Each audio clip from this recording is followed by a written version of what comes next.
Conselho escolar. Essas duas palavrinhas vocês vão começar a ouvir cada vez mais e mais e mais e mais. E isso é muito importante que aconteça. E até por conta disso eu já estou solicitando que você compartilhe esse vídeo para muito mais pessoas saberem que existe no Brasil, dentro da escola do seu filho, lá no ensino fundamental, no ensino médio, existe uma coisa chamada Conselho Escolar. E eu vou neste vídeo dizer sobre o Conselho Escolar aquilo que você ainda não sabe. Por quê? Porque 2025 está chegando, ano que vem. Então, nós já estamos começando a preparar o 2025, né? Dando às pessoas conhecimento e consciência de que existe essa ferramenta escolar, e essa ferramenta escolar é uma das ferramentas mais poderosas no campo da educação dentro do país. Você não sabia disso? Então fique sabendo. E eu vou falar um pouco para deixar vocês assim mais inteirados. Agora, qualquer aprofundamento que você queira em relação ao tema, eu também vou deixar nas descrições aí e vou indicar o meu 7º e-book, A Quem Interessa a Baixa Aprendizagem. Quando você entrar lá na minha loja virtual, procure. Esse vai ser o primeiro, mas dá uma olhadinha nos outros. Lá você vai saber tudo sobre conselho escolar. Aquilo que você vai... Tem coisas que vocês vão se arrepiar em relação à educação e a relação da educação com empresa e com política. Várias denúncias estão embutidas naquele e-book. Então, se vocês não adquirirem o 7, adquira pelo menos um, o 7º e-book.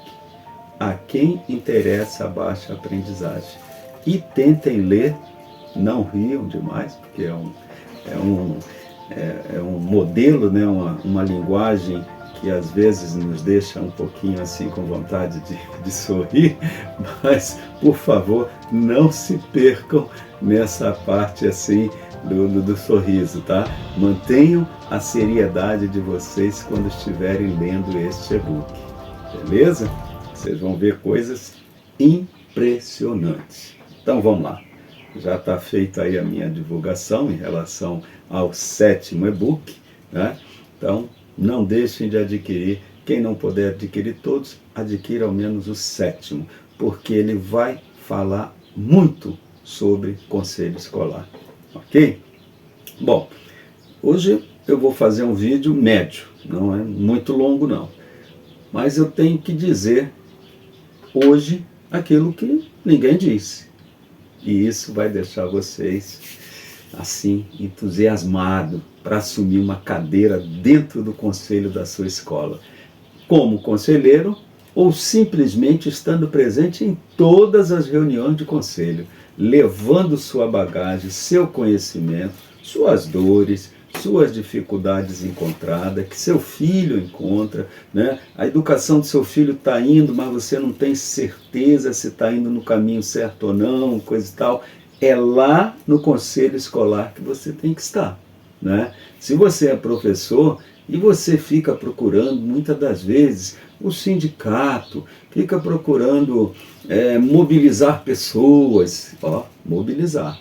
Essa palavra, eu vou voltar a falar nela daqui a pouco. Mobilizar pessoas e conseguir assinaturas e tudo. Entra ano e sai ano, o professor municipal, na maioria dos municípios, continua com o mesmo salário baixo, com a mesma sobrecarga de trabalho e por aí vai, né?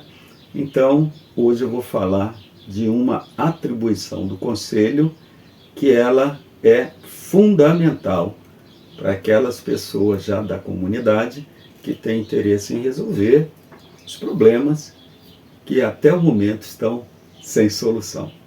Então vamos lá. Nós sabemos que um conselho escolar ele é formado por professores, pais e servidores não docentes. E tem uma uma cadeira especial que é para direção da escola, diretor ou diretora. Esses são membros que não precisam ser eleitos, os demais sim.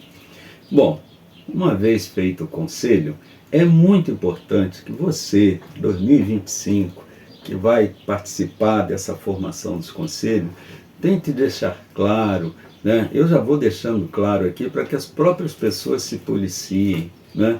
Vejam só, se eu tenho uma ligação vantajosa qualquer para mim, junto ao governo municipal, eu não posso estar dentro de um conselho escolar. Por quê?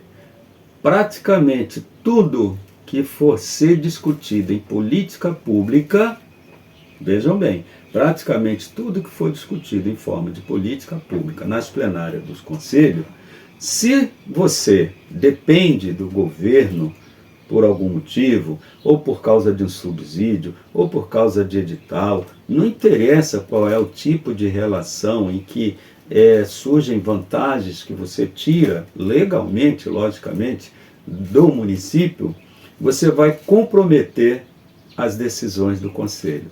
Por mais que você diga, eu sei separar as coisas, não sabe, pessoal, não sabe.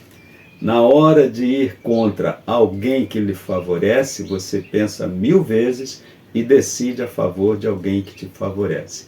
Isso não acontece só nos conselhos, acontece até nas equipes de pesquisas, né? As grandes pesquisas nas universidades e tudo.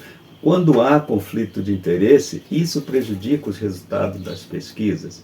E aquelas pesquisas, não, vamos sair das pesquisas, vamos falar dos tribunais, quando tem que fazer um julgamento, que vai a júri popular, coisa e tal. Ali também não pode haver conflito de interesse. Então vocês têm que perceber o quanto isto é importante. Ok? Então, pronto.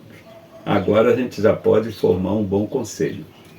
O ideal seria que no próprio regimento já tivesse contemplado para poder estar também lá naquele edital que convoca as pessoas, né, para novas eleições, mas tem que estar lá e tem que estar no regimento, dizendo quais são as condições necessárias para que as pessoas possam concorrer, né?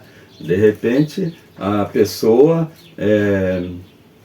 tem um vínculo com a secretaria tal, vamos dizer, de educação, tem um vínculo ali. Se tem esse vínculo com a Secretaria de Educação, ou seja, algum tipo de benefício essa pessoa usufrui por conta da Secretaria de Educação, ou porque compra material dessa empresa, dessa empresária, desse empresário, né? Ou porque favorece nos convites para eventos e por aí vai. Se isto estiver acontecendo, o conflito de interesse vai existir e aí o conselho passa a ser um conselho viciado. Então, muito cuidado com isso. Bom, superada essa etapa, agora vamos falar rapidamente dos conselhos em relação às atribuições, né? Primeiro a gente vai precisar entender que todo conselho escolar tem uma equipe, né, uma presidência, né?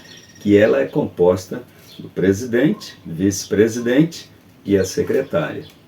Qual que é o mais importante? Todos eles. Igual importância.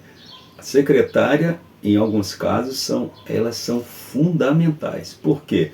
Porque só tem uma forma de validar as deliberações que o conselho exerce. É uma ata bem feita. E se a ata contemplar tudo como aconteceu no dia da votação, quantos votaram contra, quantos votaram a favor, as colocações que cada pessoa fez e por aí vai, pessoal, sem a secretária, né, pode ser que o executivo fale assim, não, isso aí que vocês estão falando não tem validade. Vocês nem ata vocês têm.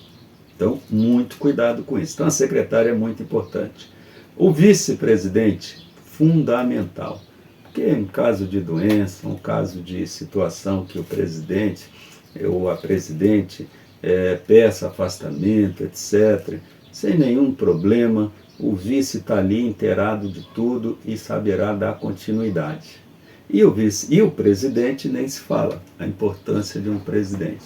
Um presidente, ele é uma figura muito interessante. Eu costumo dizer que um presidente de conselho, ele é mais moderador.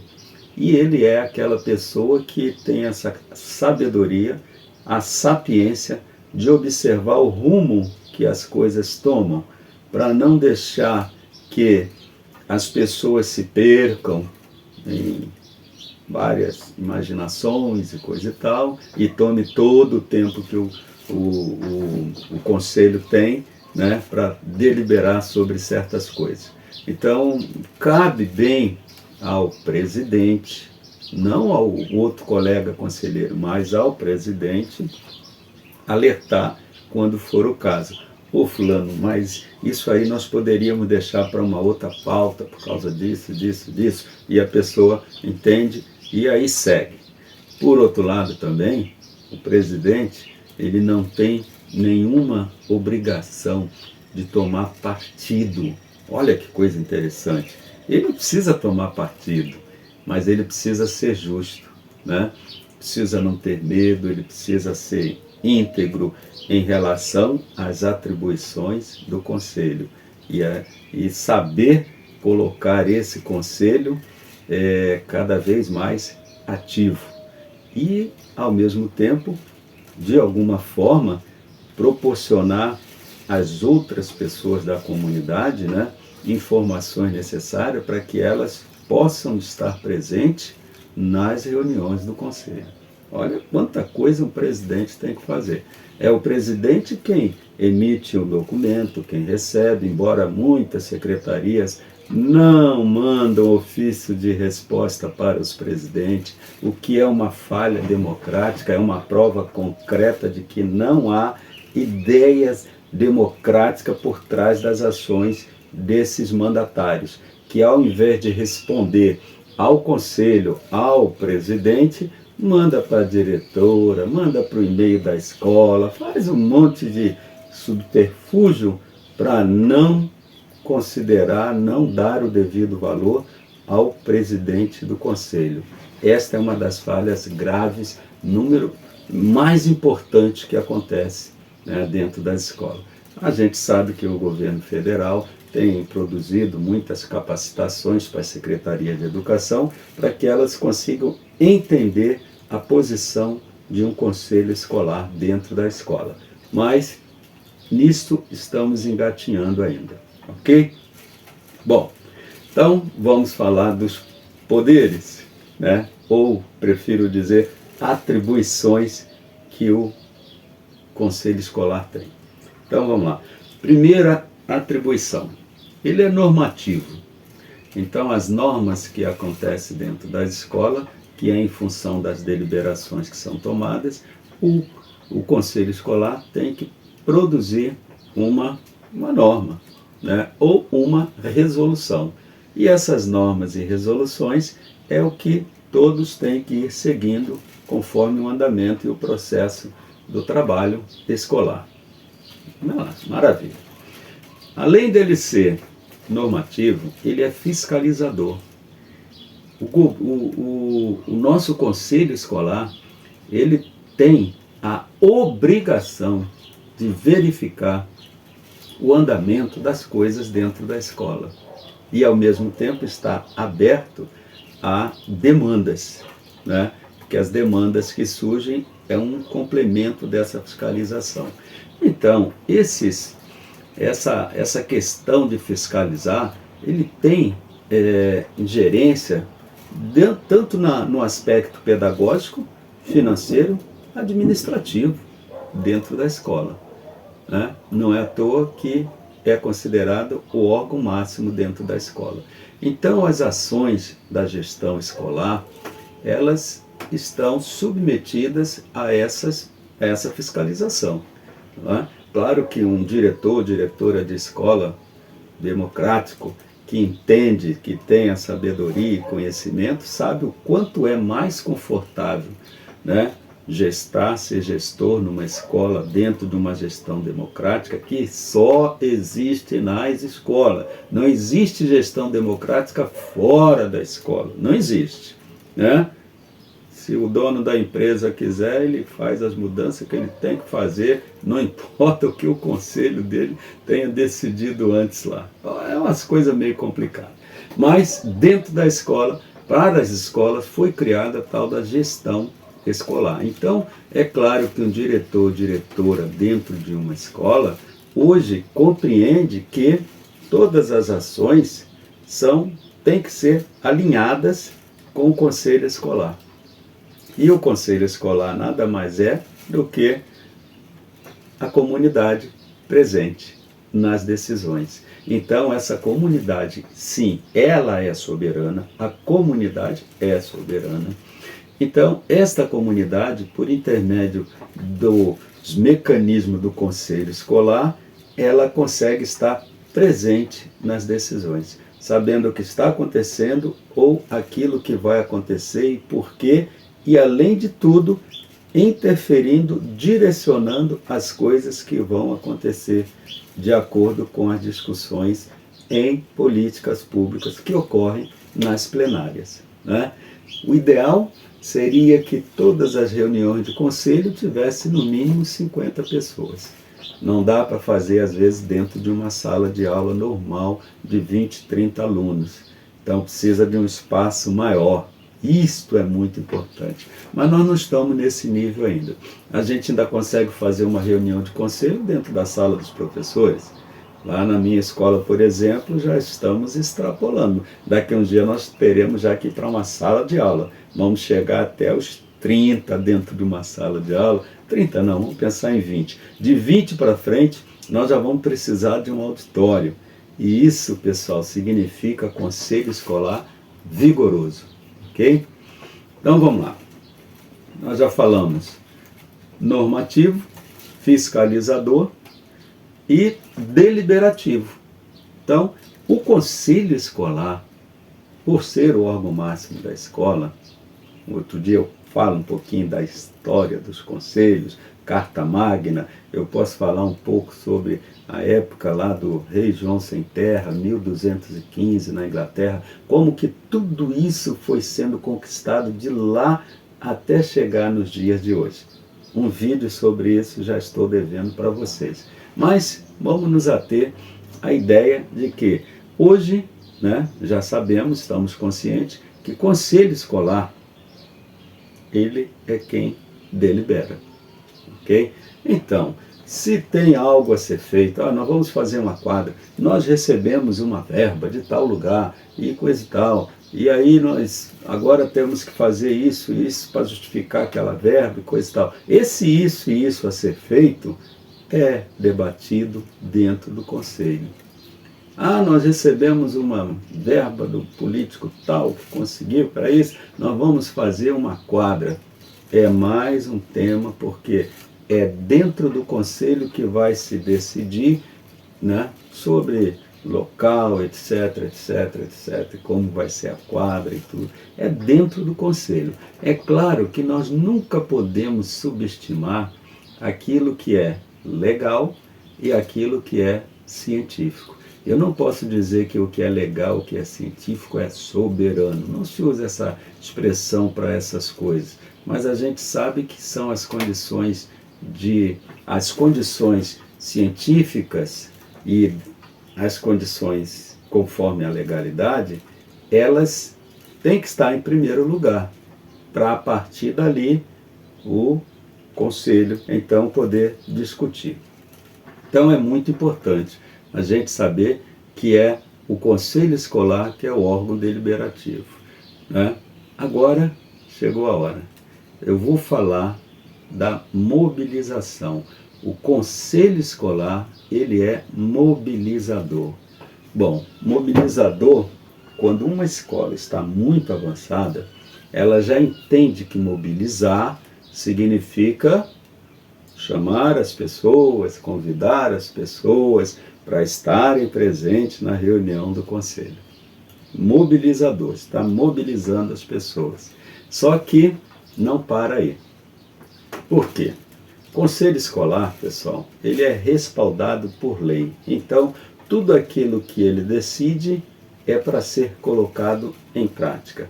Mas na hora de colocar em prática, quando aquilo que foi decidido se transformou numa resolução, etc., pode ser que aconteça que haja reações do executivo. Não, a escola não vai fazer isso de jeito nenhum. Ó, a coisa foi decidida em plenária, com ata e tudo. Mas o executivo, que é antidemocrático, centralizador, ele disse que não vai fazer. Bom, e não faz, né? Não atende os anseios da nossa comunidade. Então, a primeira coisa que a gente faz é recorrer ao Ministério Público. Simples demais. Recorremos ao Ministério Público, apresentamos a legalidade do fato, chegou lá, né? E mostramos que tem ata, que tem tudo, tal, com base na lei, tal, e o Ministério Público tem obrigação de acolher a nossa denúncia, verificar se há algo errado no que nós estamos fazendo, né? Não algo errado no sentido de falar abobrinhas, né? Tipo, o município não tem dinheiro para isso, o município não sei o quê. Não tem esse negócio. O Ministério Público não é o governante, não é ele quem tem que dizer essas coisas. Tem que mostrar, sim, está dentro da legalidade, está, então tem que se cumprir. Mas não tem verba, então tem que comprovar que não tem verba. Que eu já peguei casos de denúncia, né, enquanto presidente de Conselho Municipal de Educação, que a conclusão do Ministério Público é que, não, se eles forem fazer isso, não dá, porque não tem verba, não sei o quê. Infelizmente, na época eu ainda era muito inexperiente, não consegui dar o próximo passo. Próximo passo, quando uma promotoria, por acaso, age com tendências pró-executivo, nós temos que ir à corregedoria. A corregedoria vai fiscalizar se aquilo que o promotor de justiça está fazendo está realmente conforme a legislação diz que tem que ser. Se ele está favorecendo o executivo e desdenhando as aspirações da comunidade ou não. Mas digamos que, mesmo lá, que haja um conjunto de interdependência e coisa e tal, e aí a corregedoria não andou, porque não quer se melindrar aqui, coisa e tal, aí entra o poder de mobilização de um conselho. Nada impede que o conselho, exercendo a sua função mobilizadora, primeira vez que isso está sendo dito nesse país, eu tenho quase certeza disso, né? Ninguém diz isso por aí afora, porque as pessoas ou desconhecem ou têm medo, mas o professor Celso está dizendo por quê? Porque tenho algumas bagagens que me diz que isso é algo também do conselho. Vejam bem, se é função mobilizadora, cabe ao conselho também, quando as suas deliberações não são acatadas e não estão contrariando a lei, nem contrariando a ciência, e apenas visa favorecer de fato a comunidade e todas as instituições que se envolvem, né, para fiscalizar, parece não ter potencial para fazer cumprir aquilo que é previsto, o Conselho Escolar mobiliza o maior número de pessoas possível, não para pegar assinatura, etc. Não é isso, pessoal. Esse negócio de sair pegando assinatura, é para barganhar. Aí a gente voltou, a gente retroagiu. Não, o Conselho Escolar une as pessoas, encontra aquelas pessoas que voluntariamente querem doar. Eu dou R$100, o outro doa 50, o outro quer doar 1.000, o outro quer doar 10, não interessa. Esta doação, procura-se um advogado especialista naquele tema, e existem, não cobram barato, por isso tem que juntar ali o dinheirinho, né? E ele vai ajuizar a causa. Pronto. Dali para frente, nós vamos estar no suprassumo da justiça. E aquilo que o juiz falar terá forçosamente que ser cumprido. Ok? Então, esta força mobilizadora dos conselhos pode ser usada também para isto. Nenhum conselho escolar no Brasil inteiro já fez isso antes. Talvez o meu um dia faça, mas como eu acredito que nossos governantes, nossas promotorias de justiça, etc., todos são pessoas sábias, inteligentes, democráticas, né? Nunca vai ser necessário. Mas se for, podemos lançar mão sim desta atribuição que tem o conselho, ok? Então, vou encerrar por aqui e deixar vocês refletindo quanto a isso, e eu solicito que vocês compartilhem. Compartilhem, porque cada vídeo desse que eu estou entregando para vocês é como se fosse um curso, uma preparação e um fortalecimento dos nossos conselhos escolares. Então, quanto mais nós, conselheiros, simpatizantes, presentes, etc., quanto mais nós divulgarmos, e não custa nada, não é isso? Quanto mais nós divulgarmos, mais nós vamos ter nossos conselhos fortalecidos no Brasil inteiro. Compensa? Compensa sim, porque a educação do seu filho será melhor à medida que o conselho escolar da escola do seu filho passa a ser o seu local de entregar demanda, de entregar sugestões, de debater e ali sim poder fiscalizar tudo que possa vir a prejudicar a aprendizagem de uma criança. Ok? Então, conto com vocês. Vamos lá. Grande abraço.